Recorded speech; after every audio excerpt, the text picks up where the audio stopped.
એક દવાખાનાની અંદર એક દર્દી જાય છે, રિપોર્ટની અંદર નીકળે છે કે તમે 6 મહિનાની અંદર એક્સપાયર થવાના છો, તમારે એવું કેન્સર છે. એટલે એ માણસ ગભરાઈ જાય છે, મારે જીવવાની બહુ ઈચ્છા છે. ડોક્ટર એમ કે જીવીને શું કરીશું, બહુ બધું કરવું છે. બહુ બધું નહીં, લિસ્ટ બનાવો, કદાચ જીવી જાનું, ઓપરેશન સક્સેસ થાય તું કરીશું.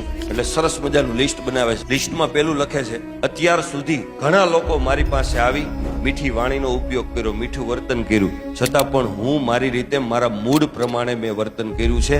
એ બધા લોકોને ઘરે ઘરે જઈ અને સોરી અને થેન્ક યુ કહેવું છે. ઘણા લોકોએ પાછળથી વખાણ કર્યા છે પણ હું એને ઓળખી નથી શક્યો. જે મને મોડા ઓળખાણા છે એ બધાને જઈને મારે આભાર વ્યક્ત કરવો છે. સાહેબ લિસ્ટ આવડું મોટું બનાવ્યું, એ લિસ્ટની અંદર એક પણ વાક્ય એવું નહોતું કે મારે કોઈનું અહિત કરવું છે. શું કામ? એને ખબર છે મોત સામે ઊભું છે, એટલા માટે. આ નિર્મળતા, વર્તન, જિજ્ઞાસા, આ બધી વસ્તુ આવતી શું કામ નથી?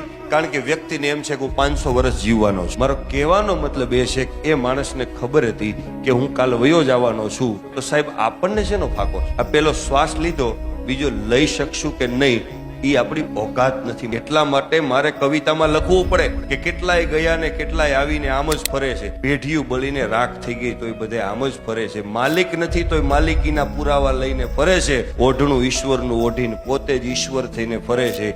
કેટલું સરસ નાટક માણસ કરે છે તો ઈશ્વર એને રોજ માફ કરે છે ને રોજ પ્રેમ કરે છે.